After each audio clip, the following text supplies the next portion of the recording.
बिस्मिल्लाहिर्रहमानिर्रहीम। जमहूर की आवाज़ के साथ हाज़िर है M2M उर्दू पे।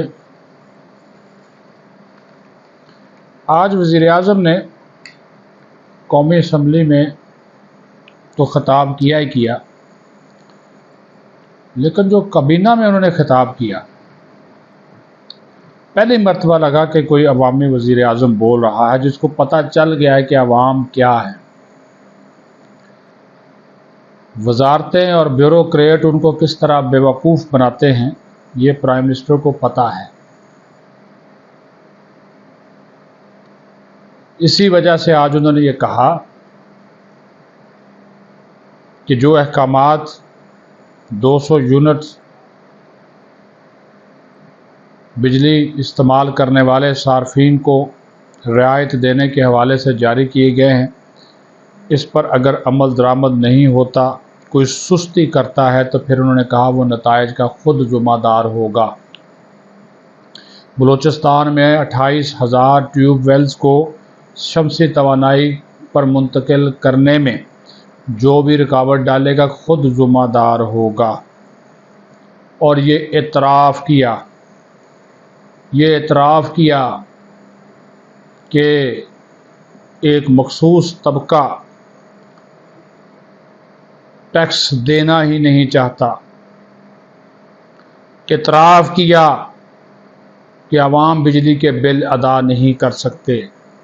एतराफ़ किया कि तनख्वाहदार तबका टैक्सों के बोझ तले दब गया है। इतराफ़ किया कि बड़ी बड़ी सिफारिशें आ रही कि इस पे टैक्स ना लगाओ, उस पे ना लगाओ, और वो सारी की सारी सिफारिशें बड़े बड़े लोगों के बारे में हैं। वो टैक्सों से इस्तिस्ना मांग रहे हैं। पार्लिमानी पार्टी का इजलास हुआ, उसमें भी वज़ीर आज़म से मेंबरान पार्लियामेंट ने ये बात कही, नून लीग के अरकान ने, कि जनाब वज़ीर आज़म, हम हलकों में जाने के काबिल नहीं हैं। जब हम हलकों में जाते हैं, हमारे हलकों के लोग हमें गालियां देते हैं। हम डेरों पे बैठते हैं, वो बिजली के बिल्स लेकर आ जाते हैं और साथ ही कहते हैं कि जनाब राणा साहिब, जनाब ख्वाजा साहब, ये बिल हैं, जनाब पीरज़ादा साहब, ये बिल हैं, कैसे अदा करें। तबाह हो रहा है वोट बैंक। आपने 200 यूनिट्स इस्तेमाल करने वालों को रिलीफ दे दिया, बड़ा अच्छा इकदाम किया, लेकिन मज़ीद रिलीफ दें। लोगों की क़ुव्वत ख़रीद पहले ही दम तोड़ चुकी, अब ये बिजली के बिल्स ने उनको मरीज़ बना दिया। लेकिन वज़ीर आज़म ने यह कहा कि मुझे एहसास है कि ये सब कुछ अवाम बर्दाश्त कर रहे हैं, लेकिन करें क्या। उन्होंने इतराफ़ किया कि करप्शन बहुत ज़्यादा है, इतराफ़ किया कि बहुत से रोडे अटकाए जाते हैं, इतराफ़ किया कि मनसूबे बर वक्त मुकम्मल नहीं होते। तो आज वज़ीर आज़म ने बहुत से इतराफ़ात करके ये बात बता दी कि उनको सब पता है कि हो क्या रहा है, चल क्या रहा है उनकी नाक के नीचे। तो जनाब वज़ीर आज़म साहब, एक ऑपरेशन क्लीन अप की पूरे हुकूमती निज़ाम में भी ज़रूरत है।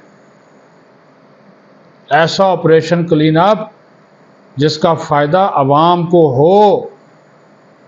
आपने ठीक कहा, आज उन्होंने कहा ना जी, वो सेक्रेटरी इंटीरियर से भी अमन अमान के हवाले से बढ़ते हुए दहशतगर्दी के वाक़यात के ऊपर उन्होंने अपनी इनपुट दी, उसके ऊपर तशवीश का इज़हार किया और कहा कि सबको लिखो, ये नेक्टा, ये तमाम इदारे, ये FIA, IB, सबको लिखो कि आपस में कोऑर्डिनेशन बेहतर करें, क्योंकि ये वाक़यात बढ़ रहे हैं, तशवीशनाक हैं।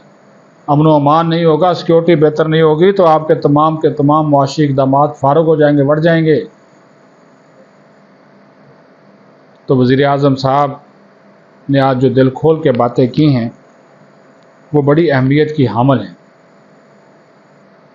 पार्लिमानी पार्टी भी रो रही है, लेकिन ये जो इक़दामात उठाने का सिलसिला अगर वो अपनी ब्यूरोक्रेसी से शुरू करते हैं, इस इक़दाम का बहुत ज़्यादा फ़ायदा उसी वक्त होगा जब वज़ीर आज़म के अहकामात के ऊपर अमल दरामद होगा, अमल दरामद होता हुआ नज़र आएगा। नाकामी तो ऑप्शन ही नहीं है।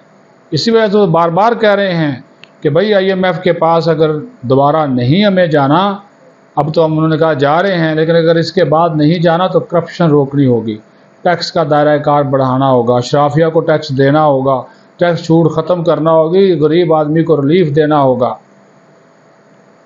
IMF ने यकीन माने कभी नहीं कहा था कि 200 यूनिट्स वालों के ऊपर भी आप टैक्स लगाएं या उनकी कीमत बढ़ा दें। ये हमारे जो शाह से ज़्यादा शाह के वफादार हैं ना, उन्होंने बेड़ा गर्क किया, अवाम का कचूमर निकाल के रख दिया। बहरहाल वज़ीर आज़म ने जो खिताब किया था अच्छा खिताब है, लेकिन ये बात खिताब की हद तक ना हो।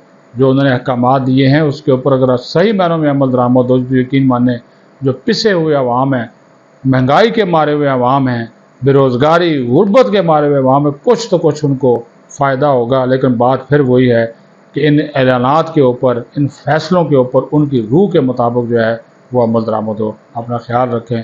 पाकिस्तान जिंदाबाद।